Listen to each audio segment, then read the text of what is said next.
Hello guys, very good evening to all of you and welcome again in this chemistry class. I am Sharma sir और हम लोग यहाँ पे chapter cover कर रहे हैं nature of matter. I think 6 classes यहाँ पे डन भी हो चुकी हैं हमारी. और लास्ट टाइम हम लोग क्या पढ़ रहे थे उसके बारे में एक बार बातचीत कर लेते हैं. बेसिकली ये चैप्टर जो बेस्ड है वो मैटर के ऊपर बेस्ड है और मैटर में हमने पढ़ा है स्पेशली फिजिकल और केमिकल दोनों प्रॉपर्टीज़ को हम लोग पढ़ रहे थे यहाँ पे. तो ज़्यादा मैंने कहा था कि इस चैप्टर में ज़्यादा हम लोग उसकी फिजिकल प्रॉपर्टी को कवर करेंगे. तो last time states of matter देखो हमने क्या पढ़ा है. हम लोगों ने यहाँ पे सॉलिड पढ़ लिया है, लिक्विड पढ़ लिया है, गैस पढ़ लिया है, ठीक है ना. और उसके बाद काफ़ी इंटरेस्टिंग क्वेश्चन भी आते हैं, कुछ बच्चे पूछते रहते हैं. सॉलिड लिक्विड गैस के बाद चलो मैं यहाँ पे प्लाज्मा को भी रख देता हूँ और मैं यहाँ पे BEC को भी रख देता हूँ. मैंने कहा था कि ये स्टेट बहुत रेयर है, लेकिन मजे की बात यह है लोगों को सबसे ज़्यादा इंटरेस्ट इसी में रहता है. इसका रीज़न ये हो सकता है कि उनको इनके बारे में शायद ऑलरेडी पता है, इसलिए ऐसा नहीं होता. और बाकी देखो इन चीज़ों के बारे में क्या है कि जो नॉर्मल जो चीज़ें रूम टेम्परेचर पे स्टे नहीं कर पाती तो उनके बारे में हमको बहुत ज़्यादा पढ़ने को नहीं मिलता, क्योंकि उनके बारे में बहुत ज़्यादा स्टडी ही नहीं हो पाती, ठीक है ना. सॉलिड लिक्विड गैस के बारे में तो पता है सबको, हमने कंपेयर कर रखा है. प्लाज्मा के बारे में पता है. तो देखो प्लाज्मा एडवांस वर्जन है गैस का, याद रखना इस बात को. पार्टिकल में एनर्जी ज़्यादा होगी, पार्टिकल मूव ज़्यादा करेंगे, पार्टिकल में क्या बोलते हैं मूवमेंट ज़्यादा होने की वजह से काइनेटिक एनर्जी भी ज़्यादा है और ज़्यादा दूर तक इसके पार्टिकल होंगे. BEC में जस्ट अपोजिट है. BEC का कंपेयर आप करोगे सॉलिड से. रिमेंबर प्लाज्मा को गैस से कंपेयर किया करो हर चीज़ में ज़्यादा, और BEC को सॉलिड से कंपेयर करो हर चीज़ में ज़्यादा. इसके पार्टिकल बहुत ज़्यादा पास होते हैं तो इसके और भी ज़्यादा पास होंगे. इसके पार्टिकल में मूवमेंट बहुत कम होता है, वाइब्रेट करते हैं, इसके तो बिल्कुल भी नहीं करते. तो यही सब इतना यही बेसिक फर्क इन सब में है, ठीक है. तो लास्ट में सॉलिड लिक्विड गैस तीनों पढ़ लिया. तो बाद में ये पढ़ने के बाद हमने लास्ट में देखा कि चलो ठीक है, तीन मैटर तो तीन स्टेट तो होते हैं specially solid liquid and gas. कुछ चीज़ें हैं जो सॉलिड स्टेट में हैं, कुछ चीज़ें हैं जो लिक्विड में हैं एंड कुछ है ऐसी जो गैस स्टेट में भी हैं. तो काफ़ी सारी चीज़ें हो गई. फिर क्या इनका इंटर कन्वर्जन किया जा सकता है, क्या सॉलिड को लिक्विड, लिक्विड को गैस, क्या फेज चेंज किया जा सकता है, जिसको मैंने बताया था कि इसको इसी को बोलते हैं फेज ट्रांजिशन. फेज ट्रांजिशन, ठीक है ना. क्लास 11th में स्टेट्स ऑफ मैटर चैप्टर दोबारा पढ़ने को मिलता है. उसमें जो सॉलिड स्टेट और सॉलिड को अलग से पढ़ना है, लिक्विड और गैस को तो एक बार में हो जाता है. तो वहाँ पे उसको पढ़ते समय भी ये फेज ट्रांजिशन की चीज़ें आएंगी. यानी कि हम लोग को पास तीन बातें हैं, हम लोग सिर्फ तीन ही चीज़ें देखेंगे, सॉलिड, लिक्विड एंड गैस. हमारे पास ये तीन ही स्टेट होंगी. हम इन तीनों में ही आपस में कन्वर्जन करेंगे, सॉलिड को लिक्विड में, लिक्विड को गैस में, गैस को लिक्विड में और लिक्विड को सॉलिड में. बस इतना ही कन्वर्जन होगा. और इन कन्वर्जन के कुछ नाम हैं, कुछ फिनोमिना बनाए गए हैं और बस उन्हीं चीज़ों को हम लोग यहाँ पे डिस्कस करने वाले हैं. वही सारी चीज़ें क्या है. तो टेम्परेचर तो मैंने लिखा था state of matter can be change by 2 ways. कोई भी स्टेट्स ऑफ मैटर है, अगर किसी भी मैटर का स्टेट चेंज करना है तो वो दो तरीकों से हो सकता है. दो तरीके से क्या क्या बताए गए थे. नंबर 1 चेंज इन टेम्परेचर, ठीक है ना. किसमें चेंज करना है आपको, टेम्परेचर में. दूसरा क्या है, चेंज इन प्रेशर. आपके पास ये दो बातें हैं. आप या तो टेम्परेचर को बदलिए, ठीक है ना. जैसे आप निकाला अभी हमने फ्रीज के अंदर से हमने आइस निकाली तो उसका टेम्परेचर है 0 डिग्री सेल्सियस. जब तक वो फ्रीज में पड़ी है, फ्रीज ऑन है, फ्रीजर के अंदर वो रखी हुई है, तब तक वो सॉलिड की सॉलिड ही रहेगी. अगर फ्रीज ऑन है, लाइट आ रही है, सब कुछ ठीक चल रहा है, तो वो सॉलिड की सॉलिड ही रहेगी, आइस की आइस ही रहेगी. लेकिन अगर उसको लिक्विड में चेंज करना है तो क्या है, या तो स्विच ऑफ कर दो क्योंकि टेम्परेचर बढ़ जाएगा थोड़ा, या तो लाइट चली जाए तो भी टेम्परेचर बढ़ जाएगा फ्रिज का, या फिर उसको बाहर निकालो, उसको निकाल के बाहर रखो, धीरे धीरे वो मेल्ट होना शुरू हो जाएगी. तो या तो टेम्परेचर में चेंज होगा, टेम्परेचर ज़्यादा करोगे तो अलग तरह के चेंज, टेम्परेचर कम करोगे तो एक अलग तरह का चेंज. प्रेशर में भी कुछ चेंजेस हो सकते हैं, लेकिन ज़्यादा इफेक्टिव टेम्परेचर है. प्रेशर से बहुत ज़्यादा फर्क पड़ता है लेकिन उतना ज़्यादा नहीं आएगा. लेकिन टेम्परेचर का फर्क मेन है. यहाँ पे हमको टेम्परेचर के सारे सिद्धांत जितने भी यहाँ पर हैं थ्योरीज वो सारी पढ़नी होगी. तो ये था फेज ट्रांजिशन. इसकी बात भी हम लोग कल थोड़ी बहुत कर चुके थे. ओके, नेक्स्ट है अपना, हम लोग पढ़ रहे थे कुछ फिनोमिना होते हैं, जैसे मैंने बोला था मेल्टिंग, ठीक है ना. मेल्टिंग, तो मेल्टिंग में हम लोग लास्ट टाइम ये पढ़ रहे थे कि इसमें बताया था कि मेल्टिंग क्या होती है. देखो मेल्ट, आप किस चीज को मेल्ट करोगे. आइसक्रीम मेल्ट होती है ना, कभी वाटर को मेल्ट होते देखा. वो जो चीज ऑलरेडी मेल्ट है उसको क्या मेल्ट करोगे. तो मेल्टिंग का मतलब होता है a kind of change in state of any matter जिसमें the thing should be change into solid to liquid, वो कैसे चेंज हो, वो सॉलिड से क्या बन जाए, वो लिक्विड बन जाए। तो ऐसे ही इसी को बोलेंगे मेल्टिंग, ठीक है ना। आप ये नहीं कह सकते कि ये गैस थी, मान लो गैस थी। कुछ लोग क्या करते हैं कि मेल्टिंग का मतलब ये निकाल लेते हैं कि मेल्टिंग का मतलब होता है लिक्विड, मेल्टिंग का मतलब लिक्विड, उन लोगों ने रट्टा मार रखा है, लेकिन ऐसा नहीं होता। देखो बच्चों, गैस जो होती है ना बेटा, गैस को भी लिक्विड बना सकते हो, गैस को भी लिक्विड, तो गैस को भी लिक्विड बनाने को भी मेल्टिंग बोलोगे क्या? उसको मेल्टिंग नहीं बोल सकते, वो कंडेंसेशन होता है, वो अलग चीज होती है। तो मेल्टिंग का मतलब सॉलिड चेंज होना चाहिए liquid, then it is called melting. Okay, तो उसकी डेफिनेशन लिख चुकी थी, state a phase transition in which a solid material change into liquid state, the phenomenon is called melting, ठीक है ना। तो ये मेल्टिंग था। इसके जस्ट नीचे हम लोग थोड़ा सा लिख लेते हैं मेल्टिंग, तो यही चीज होती है मेल्टिंग। अब देखो काफी सारी चीजें हैं, ठीक है ना, मेल्टिंग में काफी सारे एग्जांपल्स हैं आपके पास। हाँ, जैसे कि क्या क्या मेल्टिंग पढ़ते हो तुम लोग? वाटर के बारे में सबको पता है, आइस तो सबने देखा है, मेल्टिंग, मेल्ट हो जाता है। उसके बाद थोड़ा और ऊपर आ जाओ, जैसे कि हमने पढ़ा है क्या बोलते हैं, मर्क्यूरी। आपको पता होगा कि मर्क्यूरी एक मेटल है। मर्क्यूरी सिंबल क्या है मर्क्यूरी का? मर्क्यूरी का सिंबल क्या है? Hg। मर्क्यूरी का भी मर्क्यूरी आपको पता है कि रूम टेम्परेचर पे मर्क्यूरी लिक्विड रहता है, ठीक है ना, रूम टेम्परेचर पे भी लिक्विड ही मिलता है मर्क्यूरी। तो मर्क्यूरी की भी मेल्टिंग होती है। और जैसे कि मेटल होता है टंगस्टन। ये क्वेश्चन लास्ट ईयर इसी साल एनटीएससी में पूछा गया है कि टंगस्टन का मेल्टिंग पॉइंट पूछा गया था। टंगस्टन का मेल्टिंग पॉइंट कि मेल्ट कितने पे होता है। तो देखो सारे मेटल्स में सबसे हाई मेल्टिंग पॉइंट, यानी कि सब मेल्टिंग पॉइंट पे समझो, बात समझो। जैसे मेल्टिंग का मतलब होता है किसी चीज को गर्म करके, यानी कि हीट देके उसको मेल्ट करना, सॉलिड से उसको लिक्विड बना देना, ये होता है मेल्टिंग। फिर मेल्टिंग पॉइंट क्या है इसको? तो मेल्टिंग पॉइंट क्या है? देखो भाई, आप उसको मेल्ट कर कैसे रहे हो, मेल्ट वो हो कैसे रहा है? हीट की वजह से, क्योंकि उसको हीट मिल रहा है, तो हम उसको हीट दे रहे हैं और वो मेल्ट हो रहा है। सिंपल सा कॉन्सेप्ट है। तो जितना हीट देने के बाद वो मेल्ट हुआ, जितना the amount of heat energy we have given that system, that unit, तो जितना भी उसको दिया गया है वही जो टेम्परेचर है। कि अब किसी भी चीज को आप हीट दोगे, मान लो जैसे कि ये है, फोन में भी देखा होगा, जब फोन चार्जिंग पे लगता है धीरे धीरे गर्म पड़ने लग जाता है, क्योंकि इसको कहीं ना कहीं एनर्जी मिल रही है, हीट मिल रही है। हीट आप खाना खाने के बाद भी, आप होगा कि खाना खाने के बाद भी बॉडी में हीट एनर्जी मिलती है। तो जब हीट और एनर्जी मिलेगी आपको, तो अगर मान लो वो जो भी सॉलिड है, वो जो भी चीज है, उसको इतनी हीट मिल गई कि वो अपने लिक्विड में आने के लिए तैयार हो चुका है, यानी कि उसके बीच में, देखो ये चीजें कैसे काम करती हैं समझो।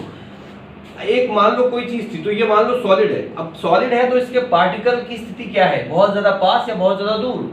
बहुत ज्यादा पास, ठीक है ना, ये बहुत ज्यादा पास में है इसके particle.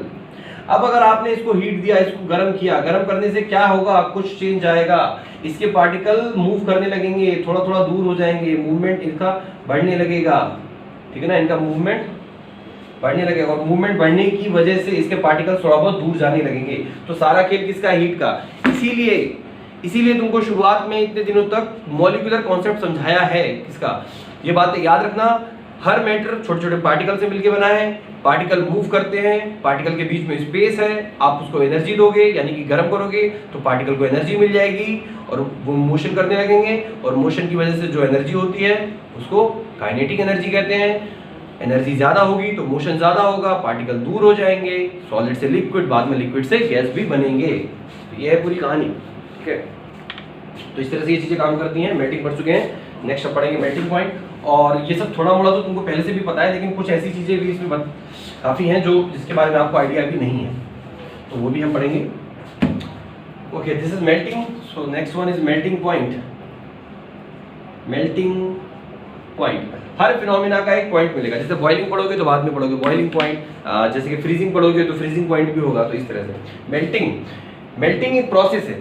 Melting is a process in which a solid converts into liquid, but melting point is a definite temperature, you know, it's a temperature at which a solid substance will change its phase into a liquid state. Okay, solid से liquid में बदल जाएगा, that is called melting point, यानी कि it's a specific temperature। जैसे water का water freeze कब होता है, यानी कि सॉलिड कब बन जाता है? 0 डिग्री सेल्सियस पे, सबको पता है 0 डिग्री सेल्सियस पे वाटर आइस है और 100 डिग्री सेल्सियस पे वाटर बॉइल करता है, ठीक है ना, ये सबको रटा हुआ है। लेकिन ऐसा कौन सा टेम्परेचर है जहां पर आइस मेल्ट होना शुरू हो जाता है, यानी कि वो सॉलिड से अब तुरंत अपना फेस चेंज करके लिक्विड स्टेट में आने की कोशिश करता है।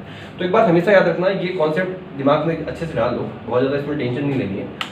किसी भी चीज़ का, ठीक है ना, किसी भी चीज़ का जितना फ्रीजिंग पॉइंट होगा, यानी कि जिस पॉइंट पे वो चीज़ सॉलिड बनती है, किसी भी सब्सटेंस का जो फ्रीजिंग पॉइंट होता है, अमूमन वही पॉइंट, जिस पॉइंट पे वो सॉलिड बनती है उसी पॉइंट पे वो लिक्विड भी बनती है, यानी कि वही उसका मेल्टिंग पॉइंट भी होता है। एग्जांपल समझो क्या बोलना चाह रहा हूँ। वाटर का फ्रीजिंग पॉइंट क्या है? 0 डिग्री सेल्सियस, लेकिन वाटर का मेल्टिंग पॉइंट भी 0 डिग्री सेल्सियस ही है। 0 डिग्री सेल्सियस पे वाटर मेल्ट भी हो जाती है, 0 डिग्री सेल्सियस पे वाटर आइस भी रहती है। एक ही टेम्परेचर पे एक सब्सटेंस दो अलग अलग स्टेट में एग्जिस्ट कर लेता है। ये कैसे? इस बात को समझने के लिए हम लोग आगे पढ़ेंगे लेटेंट हीट, ठीक है ना। लेटेंट हीट में समझ में आएगा कि आखिरकार ऐसा क्यों होता है। भाई 0 डिग्री सेल्सियस पे वो लिक्विड भी है और 0 डिग्री सेल्सियस पे वो आइस भी है, यानी कि सॉलिड भी है, तो ये ऐसा कैसे हो सकता है? तो इसके लिए हम लोग कल पढ़ेंगे लेटेंट हीट। तो मेल्टिंग पॉइंट, इसकी डेफिनेशन लिख लो फटाक से, जल्दी से मेल्टिंग पॉइंट के बारे में लिख लेते हैं।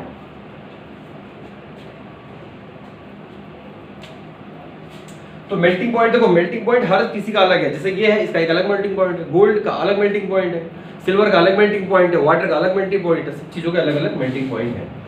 तो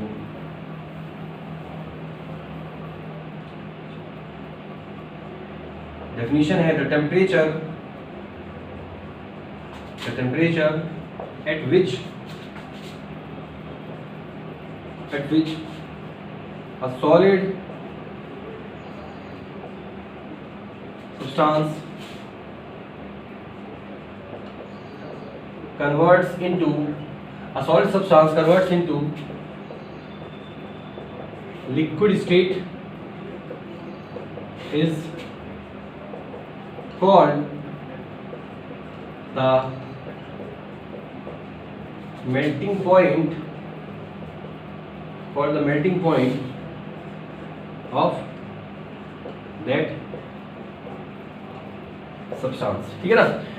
यानी कि वो चीज सॉलिड है, लेकिन गर्म करोगे, अब ऐसा थोड़ी कि तुरंत हीट देना शुरू किया फटाक से तुरंत मेल्ट। अरे टाइम लगेगा भाई, थोड़ा हीट धीरे धीरे एब्जॉर्ब होगी, पार्टिकल को धीरे धीरे एनर्जी मिलेगी, एनर्जी मिलने के बाद मोशन बढ़ेगा, मोशन मिलने के बाद स्पेस बढ़ेगा, जब स्पेस बढ़ेगा तो फेज चेंज हो जाएगी।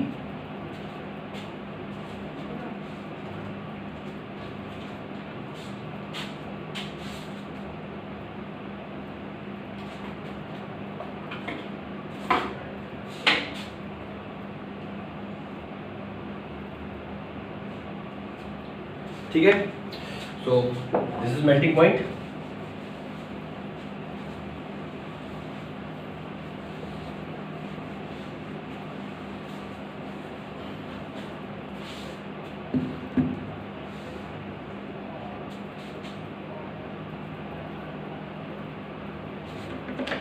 अब क्या है कि जनरली तो हम लोग ऐसी चीजें नहीं पढ़ाते। अब किसी चीज़ का मेल्टिंग पॉइंट, फ्रीजिंग पॉइंट, जैसे वाटर तो एक कॉमन चीज़ है, तो वाटर का तो सबको याद होना चाहिए कि बॉइलिंग पॉइंट कितना है 100 और मेल्टिंग पॉइंट 0, फ्रीजिंग पॉइंट भी 0। मैंने बताया फ्रीजिंग और मेल्टिंग पॉइंट एक ही होता है, एक ही टेम्परेचर पे एक चीज़। जैसे समझो मेरी बात को, 0 पर ही आइस भी है वो, और 0 पर ही वो लिक्विड भी बनेगा। इसको समझने के लिए क्या है, एक बात समझना, जैसे मान लो आपने फ्रीज में जमाया है बर्फ, थोड़ा बर्फ जमाया है, आइस क्यूब वगैरह, और उसके बाद में वो जब जम गया है फ्रीज के अंदर, जब वो आइस बन चुका है, तो आइस निकालने के बाद जब उसको सारे के आइस क्यूब जो होंगे, आइस क्यूब निकाल के किसी उसको बर्तन वगैरह में रखो, धीरे धीरे देखोगे वो मेल्ट होना शुरू हो जाएगा। तो वो जो मेल्ट होगी, वो जो धीरे धीरे नीचे जो पानी बनता है, ठीक है ना, जब आइस मेल्ट होना शुरू होगा तो जो उसके में थोड़ा बहुत नीचे पानी बनेगा, उस वाटर का टेम्परेचर भी 0 डिग्री सेल्सियस ही होता है। उस वाटर का टेम्परेचर भी 0 डिग्री सेल्सियस, और वो जो आइस क्यूब है, आइस क्यूब का टेम्परेचर भी 0 डिग्री सेल्सियस। इसीलिए बोला जाता है कि सेम एक ही टेम्परेचर पे दो स्टेट उसकी पॉसिबल है, वो लिक्विड भी है वहां पे और वो सॉलिड भी है, ठीक है ना। वो ऐसा क्यों होता है? वो लेटेंट हीट की वजह से होता है, और लेटेंट हीट क्या है ये हम आपको आने वाले लेक्चर में बताएंगे, ठीक है ना। अब क्या है कि जनरली मेल्टिंग पॉइंट वगैरह लिखवाए तो नहीं जाते थे इस तरह से, लेकिन अब क्योंकि एनटीएससी में मैंने देखा है कि क्वेश्चन पूछा है उसने, टंगस्टन का मेल्टिंग पॉइंट पूछ लिया था, तो थोड़ा बहुत कुछ चीज़ों का हम लोग मेल्टिंग पॉइंट लिख लेते हैं। और मेल्टिंग पॉइंट बहुत सारे, देखो ये डेटाबेस को याद नहीं रखता, ना मुझे याद होंगे इतनी ज़्यादा, ना आप इसे मतलब बहुत ज़्यादा याद नहीं कर सकते। हम कुछ मेन चीज़ों का याद रखते हैं जो हमको जिनकी जरूरत पड़े, ठीक है ना।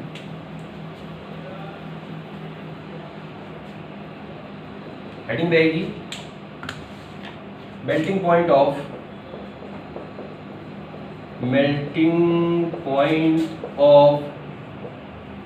सम यूजफुल मटेरियल्स, ठीक है ना। Melting point of some useful materials, कुछ यूजफुल मटेरियल लेंगे और उनके मेल्टिंग पॉइंट हम यहाँ पे लिखेंगे। अब देखो भाई, मटेरियल में कुछ भी हो सकता है, मटेरियल में कुछ भी हो सकता है। मैं उसको मेटल भी ले सकता हूँ, मैं नॉन मेटल भी ले सकता हूँ, मैं कोई कंपाउंड भी ले सकता हूँ, मैं एसिड बेस कुछ भी ले सकता हूँ, कोई भी मटेरियल कुछ भी हो सकता है। और हम यहाँ पे लिखेंगे इसका मेल्टिंग पॉइंट। अब एक बात समझो, मेल्टिंग पॉइंट यानी कि इधर कोई टेम्परेचर आएगा, जैसे मैं लिखूंगा वाटर, तो मेल्टिंग पॉइंट कितना है? 0। 0 क्या आगे क्या? 0 डिग्री सेल्सियस। क्या? Degree Celsius. तो देखो आगे हम ये भी पढ़ेंगे कि टेम्परेचर के मापने के 3 तरीके पढ़ते हैं, वैसे 4 होते हैं, 3 तरीके हम पढ़ते हैं। कौन कौन सा? डिग्री सेल्सियस, केल्विन और फ़ारेनहाइट। तो मैं यहाँ जो टेम्परेचर मैं दूंगा, देखो सेम वाटर का जो फ्रीजिंग पॉइंट है, वाटर का फ्रीजिंग या मेल्टिंग या कोई भी पॉइंट है, तो डिग्री सेल्सियस में अलग है, केल्विन में अलग है, फ़ारेनहाइट में अलग है, क्योंकि ये अलग अलग स्केल है टेम्परेचर की। बात नहीं ना, अलग अलग टेम्परेचर के नापने के तरीके अलग है। जैसे मैं तुमको एक बात बताऊं कि जैसे ये चीज है, तो इसको आप सेंटीमीटर में भी नाप सकते हैं, सेंटीमीटर में इसकी एक वैल्यू आएगी। इसको आप मीटर में भी नाप सकते हैं, थोड़ा निगेटिव वैल्यू आएगी, 10 की पावर माइनस करने पे आएगी। और आप इसको किलोमीटर में भी नाप सकते हैं, पॉसिबल है, ठीक है ना। तो सेम वही तरीका है कि, लेकिन इसका साइज तो उतना ही रहेगा ना। ऐसा थोड़ी है कि अगर मैंने मान लो इसको सेंटीमीटर में बोला, कि मैंने मान लो बोला 5 सेंटीमीटर, तो 5 सेंटीमीटर का ठीक है एक मतलब है। मीटर में बोला तो मैंने बोला 0.05 मीटर, मान लो मैंने उसको कम कर दिया 0.5, कम बहुत उसको कम करके लिखा 0.00 इस तरह से। और अगर किलोमीटर में तो मैंने उसको और भी छोटा किया, तो इसका साइज तो चेंज नहीं हुआ ना, इसका साइज तो सेम है, उतना ही है, बस हमने यूनिट्स चेंज कर दी है।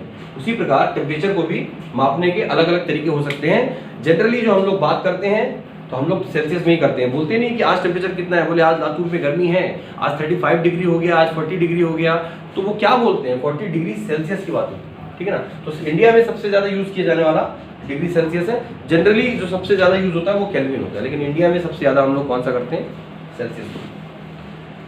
ठीक, तो मटेरियल शुरू करते हैं। अब सबसे पहले तो मैं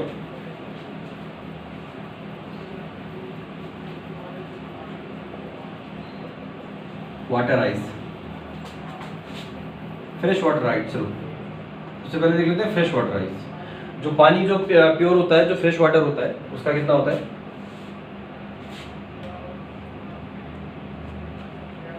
0 डिग्री सेल्सियस, ठीक है ना। हाँ, melting point in degree Celsius ये लिखा है मैंने, इन डिग्री सेल्सियस, ठीक है ना, in degree Celsius. Fresh water का 0 डिग्री सेल्सियस सबको पता है।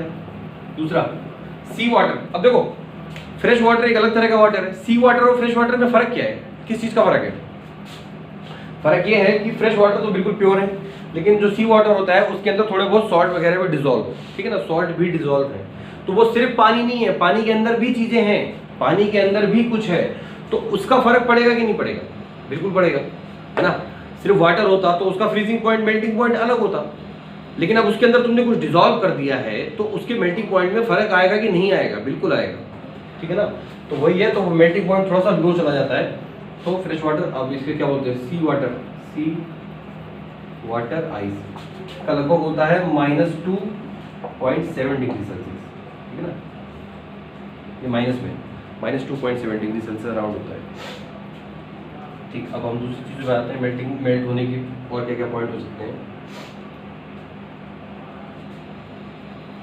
Next, aluminium. एल्यूमिनियम क्या है? एल्यूमिनियम एक मेटल है, सबको पता है। एल्यूमिनियम मेटल होने के साथ साथ में क्या बोलते हैं, एक हार्ड मेटल है, एक काफ़ी शाइनी मेटल है और काफ़ी सारी चीज़ों में यूज़ होता है, ठीक है ना। तो एल्यूमिनियम का मेल्टिंग पॉइंट क्या होता है? 660 डिग्री सेल्सियस, ठीक है ना। 660 डिग्री सेल्सियस पे एल्यूमिनियम जाके कहीं मेल्ट होता है। भाई मेटल शुरू हो गए, इनके तो पता ही थे, ये मेटल के तो कुछ ज़्यादा ही भारी हो जाएंगे। ओके, एक है हमारे पास ब्रोमीन, इसको स्टार कर लेना, इसको स्टार कर लेना। क्यों बोल रहा हूँ स्टार करने को? सुनो, मैं इसको यहाँ पे स्टार अलग से कर देता हूँ और ब्रोमीन के बारे में अलग से पूरा इस तरह से लिख देते हैं। देखो ब्रोमीन खास क्यों है? ब्रोमीन खास इसलिए है क्योंकि ब्रोमीन एक नॉन मेटल है। ब्रोमीन एक नॉन मेटल है, सिंबल क्या है? Br।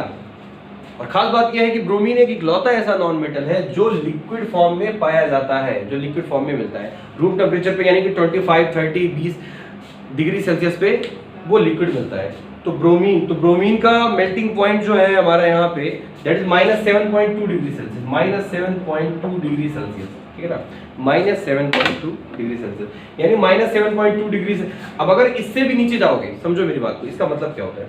-7.2 पे हो, उससे भी नीचे जाओगे -8, -9, -10, तो ये बन जाएगा सॉलिड, समझे? तो ये बन जाएगा solid.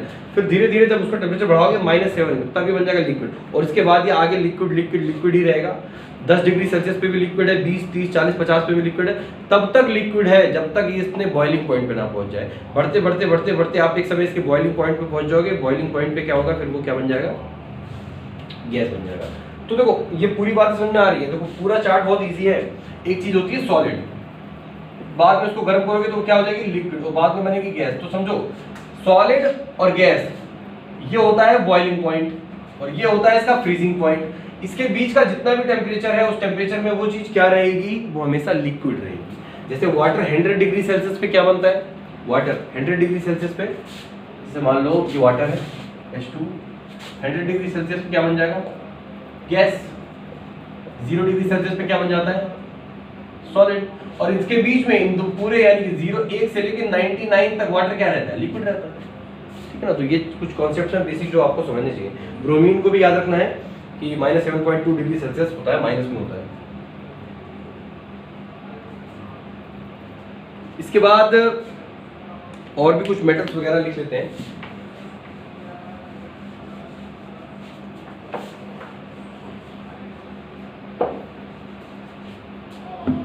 Okay, the next one is copper. Copper, ठीक है, कॉपर भी मेटल है और बहुत ज्यादा यूजफुल मेटल है कॉपर भी। तो कॉपर का होता है 1084 degree Celsius, okay, 1084 degree Celsius. Metal है, बहुत high melting and boiling point बहुत हाई होगा। तो आपस में कंपेयर कर सकते हो कि कॉपर का एल्यूमिनियम से भी ज्यादा होता है, ठीक है ना। और इसके साथ में एक मैं और लिखवाऊंगा तुमको, कार्बन। कार्बन, अब देखो सिर्फ क्या है यहाँ पे लफड़ा, कार्बन कोई इकलौती ऐसी चीज नहीं है कि कोई कार्बन का मतलब ऐसा नहीं हो सकता हो गया कि अब जैसे कार्बन इसके अंदर भी है, कार्बन इसके अंदर भी है। कार्बन प्योर फॉर्म कौन सी बात कर रहे हो? कार्बन मतलब प्योर कार्बन, कौन किस तरह से? अब कहाँ पे कार्बन की बात कर रहे हो? तो कार्बन के काफी अलग अलग फॉर्म हो सकते हैं। मैं यहाँ बात कर रहा हूँ कार्बन यानी ग्रेफाइट वाले कार्बन की। कौन सा कार्बन? ग्रेफाइट का कार्बन।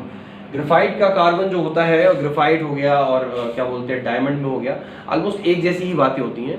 उसमें जो कार्बन होता है वो प्योर होता है और काफ़ी ज़्यादा बहुत ज़्यादा टेम्परेचर पे हाई होता है। तो लगभग मान के चलो 3527 डिग्री सेल्सियस पे जाके कहीं ये मेल्ट होगा, बहुत ज़्यादा हाई मेल्टिंग पॉइंट दिख रहा है। और डायमंड का इससे भी ज़्यादा होता है ना, ठीक है। डायमंड का तो वेरी करता है, डिपेंड करता है कि डायमंड कौन से कितना प्योर है, प्योरिटी लेवल क्या है, ब्लैक डायमंड है या फिर मान लो दूसरे तरह का डायमंड है, तो उस पर डिपेंड करता है। ग्रेफाइट का इससे ज़्यादा ही होगा, इससे कम नहीं होने वाला, ठीक है ना। Okay, next.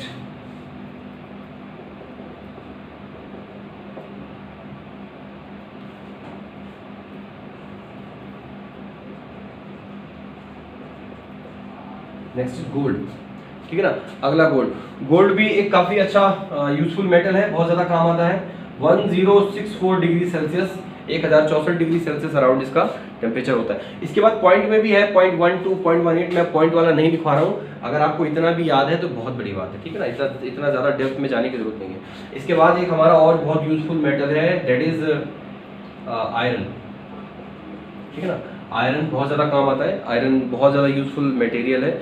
आयरन का इन सबसे ज़्यादा निकलेगा फिर 1538 डिग्री सेल्सियस। देख रहे हो, आयरन का मेल्टिंग पॉइंट 1538 डिग्री सेल्सियस तक गर्म करना पड़ेगा, तब जाके आयरन कहीं मेल्ट होता है। और लीड का भी लिख सकते हो,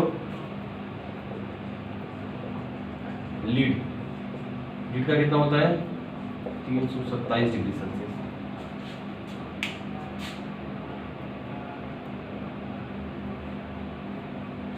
ठीक है।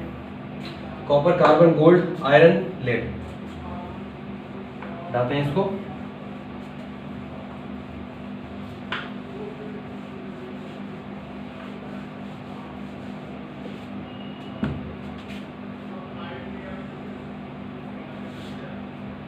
ओके, इसके बाद नेक्स्ट लिख लेते हैं मर्क्यूरी। Mercury Hg। मैं बाकी एलिमेंट्स में उनके सिंबल लिखना भूल गया हूँ, आप चाहो तो लिख सकते हो, आप लोग लिख लें तो ज़्यादा अच्छा है। अब मैं भूल गया था लिखना उस समय।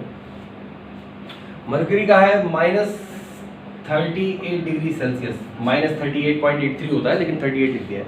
-38 डिग्री सेल्सियस पे, यानी कि आपको जो मिलता है, जैसे अब मान लो मर्क्यूरी जो हमारे पास है वो लिक्विड है, तो लिक्विड क्यों है? क्योंकि रूम टेम्परेचर पे है। तो -38, अब मान के चलो अगर तुम लोग गए -39 पे, -39 पे गए तो ये मर्क्यूरी बन जाएगा सॉलिड, और उसके बाद इसके ऊपर बढ़ता रहेगा तो यहाँ पे बीच में रहेगा लिक्विड, इसके ऊपर यहाँ पे लिक्विड, और रूम टेम्परेचर पे भी लिक्विड लिक्विड लिक्विड। बाद में जब बॉइलिंग पॉइंट इसका आएगा, बढ़ते बढ़ते बॉइलिंग पॉइंट, तो बॉइलिंग पॉइंट पे ये क्या बन जाएगा? गैस। तो इसके बीच में क्या रहेगा? Mercury, liquid. इस तरह से काम होता है। एक फ्रीजिंग पॉइंट होता है, यानी कि जहाँ पे वो चीज़ फ्रीज हो जाती है, सॉलिड बन जाती है। एक उसका बॉइलिंग पॉइंट होता है, जहाँ पे वो चीज़ गैस बन जाती है, और उसके बीच में वो क्या रहेगी? वो लिक्विड रहेगी। ठीक है, ये मर्क्यूरी था। और इसके बाद प्लेटिनम। Platinum Pt। प्लेटिनम का होगा 1768 डिग्री सेल्सियस, काफ़ी ज़्यादा है प्लेटिनम का भी। ठीक है, और भी कुछ लिखते हैं, जैसे कि सिल्वर। सिल्वर भी एक यूजफुल मेटल है, सिल्वर का सिंबल Ag। ठीक, सिल्वर का होगा हमारा 961 डिग्री सेल्सियस। इसके बाद आता है सोडियम। ये क्वेश्चन भी आ चुका है सोडियम से, आपको पता होगा कि सोडियम एक मेटल है लेकिन बहुत सॉफ्ट मेटल होता है, और मेल्टिंग पॉइंट, बॉइलिंग पॉइंट बहुत लो होते हैं उसके। ये मान लगा लो कि सोडियम का जो मेल्टिंग पॉइंट है 97 डिग्री सेल्सियस के अराउंड है, 97 डिग्री सेल्सियस, यानी कि 97 डिग्री के आसपास जो सोडियम होगा, तो 100 डिग्री के आसपास, यानी 97 के आसपास जब आप पहुंचोगे तो वो तुरंत मेल्ट होना शुरू हो जाएगा। इसके बाद दो और इम्पोर्टेंट है, एक है टाइटेनियम। टाइटेनियम भी काफ़ी यूजफुल मेटल है, इसलिए इसके बारे में लिख पा रहा हूँ। टाइटेनियम, टाइटेनियम का मेल्टिंग पॉइंट होगा 1668 डिग्री सेल्सियस। ओके, और लास्ट में हम लोग ले लेते हैं टंगस्टन, जो कि पूछा जा चुका है, टंगस्टन। तो टंगस्टन सबसे हाई मेल्टिंग पॉइंट किसका है? टंगस्टन का है। आंसर क्या है? 3422, 3422 डिग्री सेल्सियस। ठीक है ना, 3422 डिग्री सेल्सियस। ये सारे डिग्री सेल्सियस में है, फ़ारेनहाइट में सबकी वैल्यू चेंज हो जाएंगी।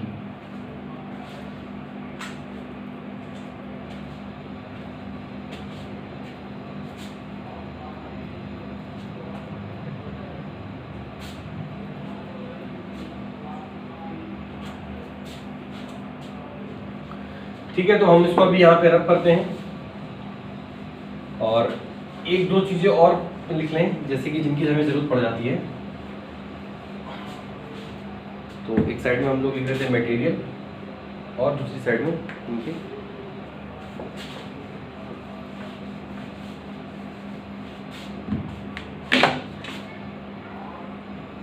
देखो। नेक्स्ट है एसिटिक एसिड। एसिडिक एसिड क्या है? एसिडिक एसिड एक कंपाउंड है, ठीक है ना, ऑर्गेनिक कंपाउंड है एसिडिक एसिड। एसिडिक एसिड का फॉर्मूला भी सबको पता है, CH3COOH, ठीक है, एसिडिक एसिड। तो इसका क्यों लिखवा रहा हूँ, इसका पहले तो लिख लो 16 पॉइंट, यानी कि 16.77 डिग्री सेल्सियस होता है, यानी कि 17 डिग्री सेल्सियस मान लो इसको, ठीक है, 17 डिग्री सेल्सियस। 17 डिग्री सेल्सियस से नीचे अगर टेम्परेचर हुआ, ठीक है ना, सोचो वाटर 0 डिग्री सेल्सियस पे होता है। मेरा एक सवाल है बहुत सिंपल सा, कि अगर आपने मान लो लिक्विड फॉर्म में आपने लिया है एसिडिक एसिड और आपने लिया है वाटर, और दोनों को फ्रीजर में रख दिया है, बताओ पहले कौन आइस बनेगा? सबसे पहले कौन सॉलिड बनने वाला है? या बिल्कुल सबसे पहले बनेगा एसिडिक एसिड। क्यों? क्योंकि समझो, मान लो दोनों का टेम्परेचर कितना भी रहा होगा उस पहले, जब उसको रखते समय अंदर, वो जब आइस फ्रीज के अंदर उसका टेम्परेचर लो होना शुरू होता है, धीरे धीरे वो कम होता रहता है।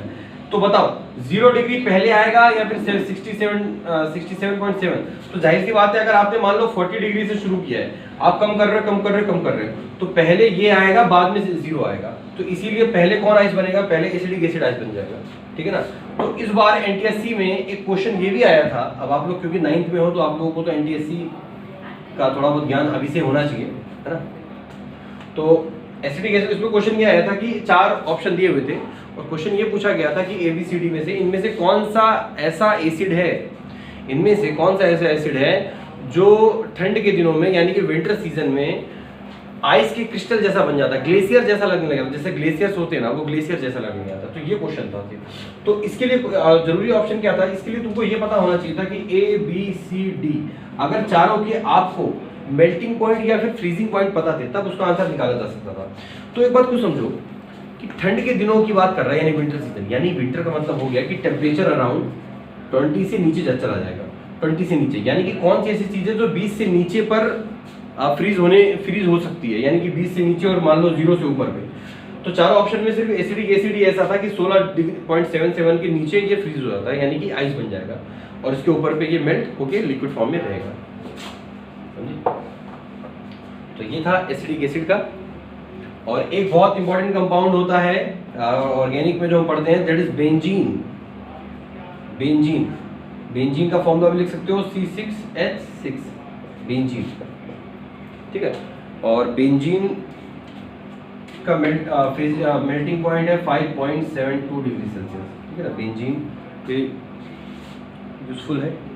और एक है हमारे पास, ये भी बहुत इंपॉर्टेंट है, जैसे सिलिका क्या होती है? मिट्टी, आइस, क्या बोलते हैं, जो सॉइल होती है, जो सैंड होती है, सैंड का जो मेन इंग्रेडिएंट है, सैंड किससे बनता है? सिलिका से। और आपको पता होगा कि ग्लास, कांच भी जो बनता है वो भी सिलिका से बनता है। तो सिलिका SiO2 होता है, ठीक है ना, सिलिका। तो ये बनाने के लिए, ग्लास बनाने के लिए यही तो करते हैं, सिलिका लेते हैं, सिलिका को गर्म करते हैं। गर्म कहाँ तक करते हैं? जहाँ तक उसका मेल्टिंग पॉइंट है। तो approx 1710 degree Celsius, 1710 degree Celsius पे सिलिका जाके मेल्ट होगा। उसके बाद उसके अंदर सॉल्ट वगैरह मिलाए जाएंगे तो वो एक ग्लास के फॉर्म में प्रेजेंट होगा। तो ये है सिलिका SiO2, ठीक है।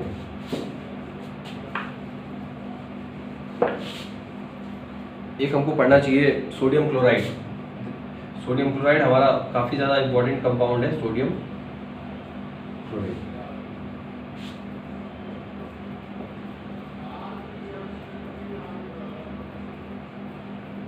सोडियम क्लोराइड NaCl, ठीक है।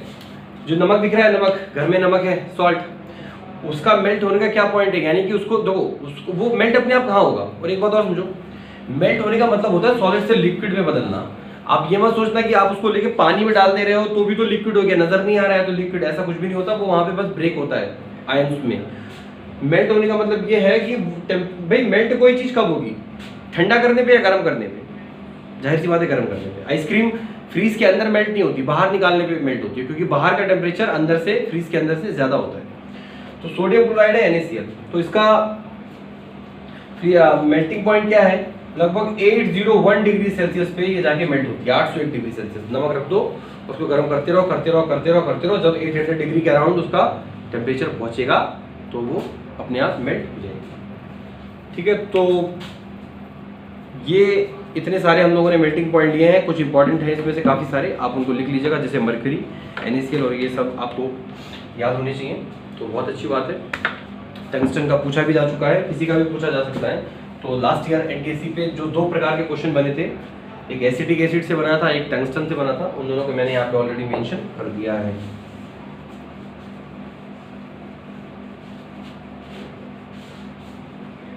ठीक है, मेल्टिंग पढ़ लिया, मेल्टिंग पॉइंट पढ़ लिया। तो स्टेट चेंज पढ़ रहे हैं। मेल्टिंग यानी कि सॉलिड से लिक्विड, मेल्टिंग पॉइंट यानी कि वो टेम्परेचर जिस पे ये काम हो रहा है, सॉलिड से कोई चीज लिक्विड में बदल रही है। ओके, अब पढ़ना है, अब क्या होता है कि जैसे किसी चीज का मेल्टिंग पॉइंट है, जैसे मान लो वाटर का मेल्टिंग पॉइंट है 0 डिग्री सेल्सियस, तो क्या हमेशा 0 डिग्री रहेगा? क्या ये बदला जा सकता है? क्या इसमें कोई चेंज आएगा? जानने के लिए देखिए आगे की क्लास। तो बिल्कुल बदला जा सकता है। मेल्टिंग पॉइंट और फ्रीजिंग पॉइंट, बॉइलिंग पॉइंट बिल्कुल चेंज होते हैं चीज़ों के। चेंज कैसे होते हैं, अगर आप कंडीशंस में थोड़ी सी चेंज करते हैं। कंडीशन में चेंज यानी कि जैसे कि मान लो प्रेशर चेंज कर दो या उसमें कोई इम्प्योरिटीज मिला दो। प्रेशर यानी कि जैसे अब मैं हूँ तो यहाँ पे मुझ पर कोई प्रेशर अप्लाई है कि नहीं है, एक प्रेशर तो हमेशा अप्लाई रहेगा, कौन सा, एटमॉस्फेरिक प्रेशर। एटमॉस्फेयर में काफ़ी सारी गैसेस हैं, गैसेस में पार्टिकल है, तो वो भी हम पे एक प्रेशर लगाते रहते हैं, ठीक है ना। और तो प्रेशर और अगर इम्प्योरिटीज़ वगैरह आप कुछ कंडीशंस चेंज करेंगे तो चीज़ों के मेल्टिंग पॉइंट, बॉइलिंग पॉइंट, इस तरह के ये पॉइंट भी बदल जाया करते हैं। तो हम वही पढ़ेंगे, factors that affecting melting point. ऐसे फैक्टर्स की बात करेंगे जो मेल्टिंग पॉइंट को बदल दिया करते हैं, यानी कि चेंज करते हैं।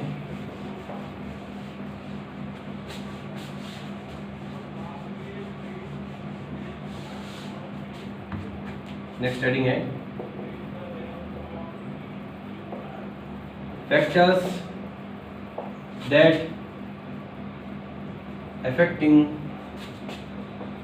melting point, factors that affecting melting point।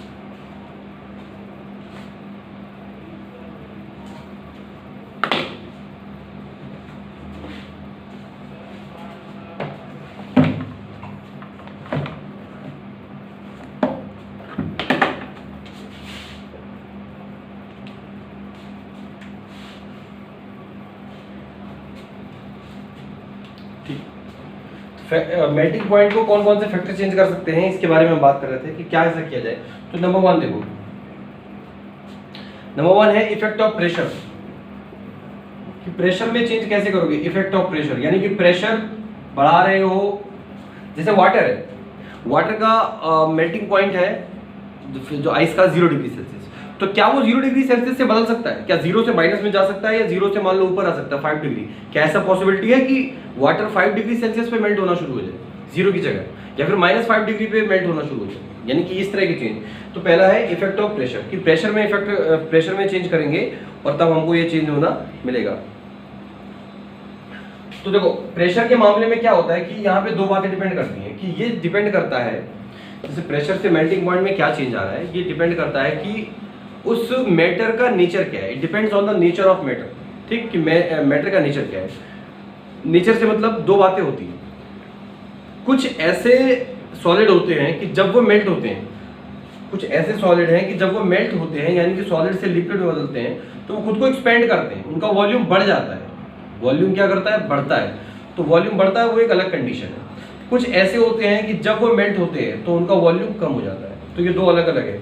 It depends on matter to matter, कि वो मैटर कैसा है, मैटर का नेचर कैसा है, लिक्विड बनने के बाद वो एक्सपेंड हो रहा है, फैल रहा है, या फिर कम हो रहा है। तो ये चीज़ हमको थोड़ी सी देखनी है।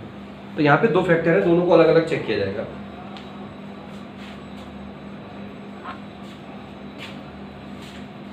तो लिखो यहाँ पे effect of pressure on melting point of any substance depends upon the nature of matter, ठीक है ना। अभी काफी सारी चीजें होंगी, इनमें उलझना नहीं है। मेल्टिंग पॉइंट बढ़ गया, क्या चेंज हो सकता है, बिल्कुल होगा। कैसे, पहले तो प्रेशर से क्या फर्क पड़ेगा देखते हैं। प्रेशर में चेंज करने से क्या आएगा, मैंने बताया इसमें दो कंडीशन है। कुछ ऐसे होते हैं जो लिक्विड बनने के बाद थोड़े एक्सपेंड होते हैं, यानी कि वॉल्यूम उनका बढ़ जाता है, ठीक है ना। जैसे आपको पता होगा वाटर जो होता है, तो वाटर को जब आपने देखा होगा कि जैसे मान लो कभी आपने अगर घर में आइस जमाई हो, बर्फ जमाया हो, तो पानी में क्या बोलते हैं, किसी भी बाउल में या किसी भी बर्तन में जब पानी लेंगे तो उसको भरने के बाद उसको रख दीजिए फ्रीजर के अंदर। तो उसके बाद देखेंगे कि जब वो आइस बनेगा तो वो थोड़ा सा उसका वॉल्यूम बढ़ जाता है, वो थोड़ा सा ऊपर की ओर उसका जो सतह होती है ना वो थोड़ी सी उभर जाती है, ठीक। पहला तो ये तरीका है। दूसरा क्या है कि एक बॉटल ले लो प्लास्टिक की, ठीक है ना, और बिल्कुल ऊपर तक एक एक बूंद तक पानी भर के रखो उसको फ्रीजर के अंदर ऊपर तक। जब वो फ्रीज होगा ना, अगर आपने सही से भरा है, और जब वो फ्रीज होगा तो वो बॉटल फट जाएगी। ऐसा हुआ है कई दफ़ा, मैंने ये करके देखा है। तो वो बॉटल फट जाएगी, रीज़न क्या है कि जब पानी तो उतना उसके अंदर आ गया था, लेकिन जब वाटर से वो बना आइस तो उसका वॉल्यूम थोड़ा सा एक्सपेंड हो गया, उसका 3D स्ट्रक्चर की वजह से उसका वॉल्यूम थोड़ा एक्सपेंड हुआ, और वॉल्यूम बढ़ने की वजह से तो आइस जो पानी भरा हुआ था वो तो बन गया आइस, तो उसका तो वॉल्यूम बढ़ गया। लेकिन प्लास्टिक की बोतल का तो वॉल्यूम नहीं बढ़ाना, वो तो उतना का उतना ही था, तो इसीलिए बॉटल्स फट जाती हैं। तो effect of pressure on melting point of any substance depends upon the nature of matter. ठीक है, ये मैटर के नेचर पे डिपेंड करती है। तो दोनों कंडीशन लिख लेते हैं इसकी, क्या क्या कंडीशन है।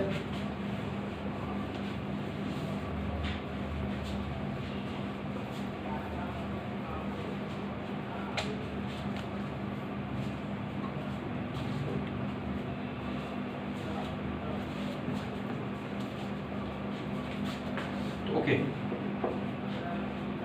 Case 1,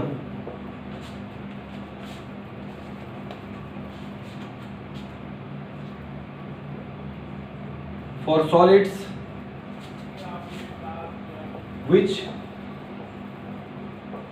expands on melting, for solids which expands on melting,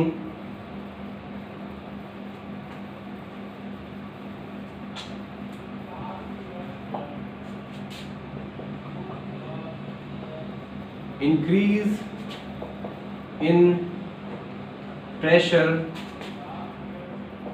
will increase the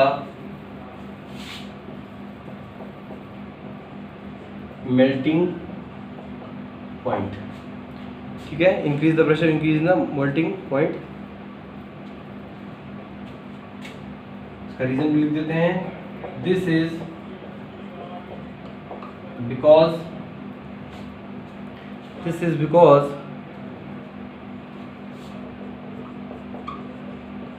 increase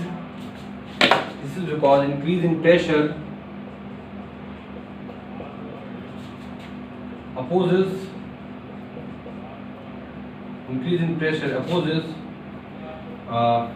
expansion।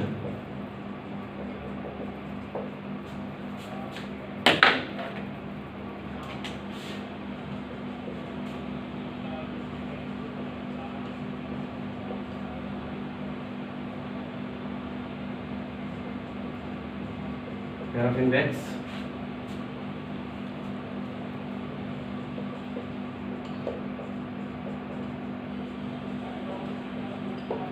Okay, समझते हैं पूरा, जल्दी लिख दिया मैंने। देखो, ऐसे सॉलिड की बात कर रहे हैं हम लोग जो मेल्ट करने पे, जिनको गर्म किया जाता है, मेल्ट करने पे वो एक्सपेंड होते हैं, यानी उनका वॉल्यूम पहले जितना वॉल्यूम था सॉलिड में, लिक्विड बनने के बाद उनका वॉल्यूम थोड़ा सा बढ़ेगा, आपको थोड़ा सा ज्यादा दिखेंगे। ये है मतलब इसका, जगह थोड़ी ज्यादा घेरेंगे, वॉल्यूम बढ़ेगा। ऐसे केस में क्या होता है, for solid which expends on melting, ऐसे सॉलिड जो मेल्ट करने पे एक्सपेंड हो रहे हैं, बढ़ रहे हैं। इंक्रीज इन प्रेशर, अगर प्रेशर बढ़ा, increase in pressure will increase the melting point, अगर प्रेशर बढ़ाया वहां पर तो मेल्टिंग पॉइंट भी बढ़ेगा। अगर मान लो मेल्टिंग पॉइंट पहले 10 था तो अब वो 11, 12, 13 ऊपर जाएगा, नीचे नहीं आएगा। ठीक है ना। कौन से सॉलिड, जैसे कि पैराफिन वैक्स, पैराफिन वैक्स को जब मेल्ट किया जाएगा, मेल्ट होने के बाद पैराफिन वैक्स का वॉल्यूम बढ़ जाता है, पैराफिन वैक्स का वॉल्यूम बढ़ जाता है, तो इसीलिए अगर एटमॉस्फेरिक प्रेशर यानी कि उसके ऊपर प्रेशर ज्यादा हुआ ना, तो वो जितने पे उसका मेल्टिंग पॉइंट है वो उतने पे मेल्ट नहीं होगा, उसको और टेम्परेचर चाहिए, और ज्यादा ऊपर अभी जाना पड़ेगा। सिल्वर, सिल्वर के साथ भी ये सिल्वर, गोल्ड, कॉपर के तीनों मेटल स्पेंड करते हैं, क्या बोलते हैं, हीट करने पे एक्सपेंड होते हैं, गर्म होते हैं, फैलते हैं, और इस वजह से। अब ऐसा क्यों होता है, देखो इसका रीजन भी यहाँ पे लिखा है कि ऐसे सॉलिड, सिंपल सी कहानी है, ऐसे सॉलिड जिनको गर्म करने पे वो स्पेंड हो रहे हैं, एक्सपेंड हो रहे हैं, फैल रहे हैं, वॉल्यूम बढ़ रहा है, उनके लिए अगर एटमॉस्फेयर, अगर प्रेशर बढ़ा तो मेल्टिंग पॉइंट भी बढ़ेगा। क्यों ऐसा इसलिए होता है, this is because increase in pressure oppose expansion. कह रहा है कि देखो समझो, एक सिंपल सी बात समझो मेरी बात ध्यान से। मान लो ये मान लो कोई चीज़ है, ठीक है ना, ये चीज़ है, इसको हम गरम करेंगे और ये मेल्ट हो जाएगी। ये सॉलिड है, इसको गर्म करेंगे, ये मेल्ट हो जाएगी। अब देखो यहाँ पे क्या चीज़ है, मेल्ट होने के बाद, मेल्ट होने में हो क्या रहा है, सॉलिड से लिक्विड बनने में फ़र्क किस बात का है, सिर्फ इतनी सी बात का फ़र्क है इसके अंदर कि इसके जो पार्टिकल होंगे वो मूवमेंट बढ़ जाएगा, हीट मिलने के बाद वो ज़्यादा मूव करने लगेंगे और थोड़ा बहुत उनमें गैप आ जाएगा, और उसी गैप की वजह से वो सॉलिड से क्या बन जाएगा, लिक्विड। इतना ही होता है। लेकिन अब समझो, प्रेशर बाहर से लग रहा है, अंदर से नहीं लग रहा। अंदर तो हमने जो गर्म करना शुरू किया, लेकिन प्रेशर बाहर, एयर भी उसके ऊपर, एटमॉस्फेरिक प्रेशर यानी ऊपर से लग रहा है, मेरे ऊपर भी लग रहा है, आपके ऊपर भी लग रहा है। यहाँ पे एटमॉस्फेरिक प्रेशर हमेशा काम करता रहता है। तो देखो ये जो चीज़ है, जो ये सारी की सारी, ये जब गर्म होगी तो ये फैलेंगी, ठीक है ना, एक्सपेंड होंगी, बढ़ेंगी, अपने आप को दूर लेके जाएंगी, और दूर लेके जाएंगी तभी उनका फेज चेंज होगा, तभी वो सॉलिड से लिक्विड बन पाएंगी। तो पहला तो ये है कि फेज उनका चेंज हो जाएगा। लेकिन एटमॉस्फेरिक प्रेशर की वजह से, देखो एक चीज़ क्या है, कि गर्म करने पे वो चीज़ एक्सपेंड होना चाहिए, फैलना चाहिए, दूर जाना चाहिए, लेकिन प्रेशर की वजह से जो बाहर से प्रेशर उसके ऊपर लग रहा है वो उस चीज़ को दबा के रख रहा है, ठीक है ना, वो उस चीज़ को एक्सपेंड नहीं होने दे रहा, वो अंदर दबा के रखता है। इसी प्रॉब्लम की वजह से ऐसा होता है कि this is because increase in pressure, अगर प्रेशर बढ़ाया, ऊपर से प्रेशर बढ़ाया तो अपोज एक्सपेंशन को अपोज करता है। अब एक्सपेंशन नहीं हो पाएगा अगर वो चीज़ बढ़ नहीं पा रही है, एक्सपेंड नहीं हो पा रही है, तो इसमें प्रॉब्लम आएगी कि नहीं आएगी। तो इसलिए ऐसा होता है कि ऐसी सॉलिड जिसको आप हीट करने पे फैलेंगे तो उसमें अगर आपने टेम्परेचर बढ़ाया, आप सॉरी उसमें अगर आपने प्रेशर बढ़ाया तो उसका मेल्टिंग पॉइंट भी बढ़ेगा, कम नहीं होने वाला।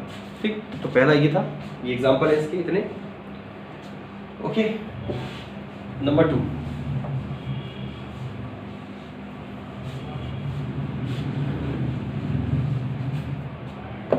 This is case 2।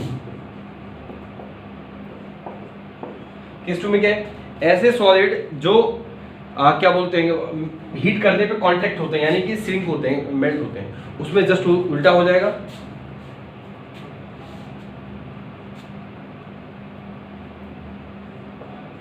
देखो, सॉलिड्स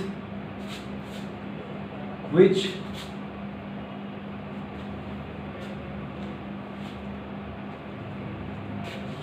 contract on melting, तो समझो सॉलिड है, हीट दे रहे हो, कांटेक्ट हो रहा है, फैल नहीं रहा है और श्रिंक हो रहा है, छोटा होता जा रहा है, तो कहीं ना कहीं वो छोटा हो रहा है, तो अब एटमॉस्फेरिक प्रेशर भी उस पर दबाव बना के और ज्यादा छोटा कर देगा कि मतलब और ज्यादा उसको मेल्ट करने में हेल्प करेगा कि नहीं करेगा? बिल्कुल करेगा ना। आप उसको गर्म कर रहे हैं तो वो ऑलरेडी श्रिंक हो रहा है, ठीक है ना, ऑलरेडी कॉन्ट्रैक्ट हो रहा है, अब एटमॉस्फेरिक प्रेशर भी ऊपर से लग रहा है तो वो उसको और जल्दी करेगा। तो अब यहाँ पे जस्ट उल्टा होगा कि solid which contract on melting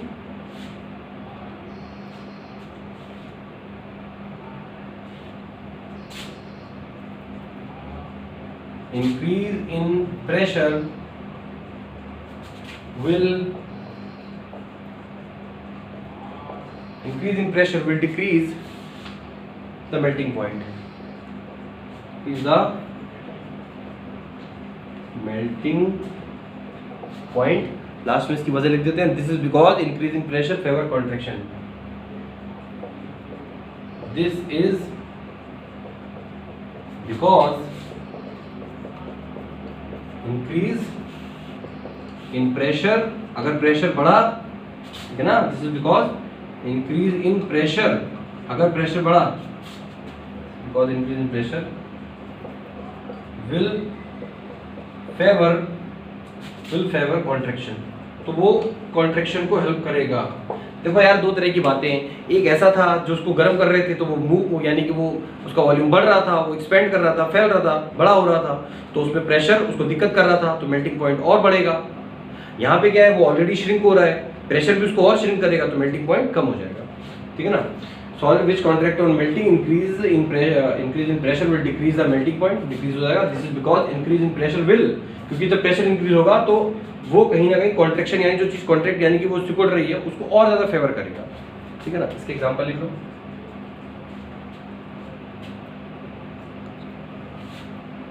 ice, सबसे पहले आपको पता है कि आइस मेल्ट होने के बाद जब सॉलिड से मेल्ट होती है, लिक्विड बनता है, तो लिक्विड का वॉल्यूम कम होता है और सॉलिड यानी कि आइस का वॉल्यूम थोड़ा सा ज्यादा होता है। और एक होता है कास्ट आयरन, ठीक है ना, ब्रास, ठीक है। तो ये था मेल्टिंग पॉइंट को प्रेशर किस तरह से चेंज कर सकते हैं। तो प्रेशर में दो फैक्टर बताए मैंने कि वो दोनों वो डिपेंड करता है मैटर टू मैटर, अगर कोई चीज़ फैल रही है तो वहाँ पे कहानी अलग है, अगर कोई चीज़ कॉन्ट्रैक्ट हो रही है तो कहानी अलग है, ठीक है ना। एक्सपेंशन में अलग बात है, कॉन्ट्रैक्शन में अलग बात है, इन दोनों को अलग अलग बनाया गया है और दोनों के एग्जाम्पल लिखवा दिए गए हैं। दूसरा जो फैक्टर यहाँ पे जो जिससे फर्क पड़ता है दैट इज इम्प्योरिटीज। दो तरह के हो सकते हैं, या तो प्रेशर में चेंज आएगा तो ऐसे आएगा, या दूसरी बात उसमें इम्प्योरिटी मिला दो। जैसे वाटर का फ्रीजिंग पॉइंट है 0 डिग्री सेल्सियस, ठीक है ना, वाटर का जो मेल्ट होने का पॉइंट है वो 0 डिग्री सेल्सियस है, लेकिन अगर उस वाटर में आपने शुगर, सॉल्ट या कुछ मिला दिया तो उसका फ्रीजिंग पॉइंट या मेल्टिंग पॉइंट या जो भी पॉइंट है वो सारे चेंज होंगे, ठीक है ना। तो यही सारी बात है, तो इतना आपको लिखना है इसमें, ठीक है। तो ये थी आज की क्लास, और जो अगला आगे है इसमें effect of addition of impurities, जो इम्प्योरिटीज वाले, तो उसको हम लोग कल कवर करेंगे। इतना काफ़ी है आज के लिए, तो पढ़ते रहिए, बने रहिए इसी तरह से, और ठीक है, धन्यवाद।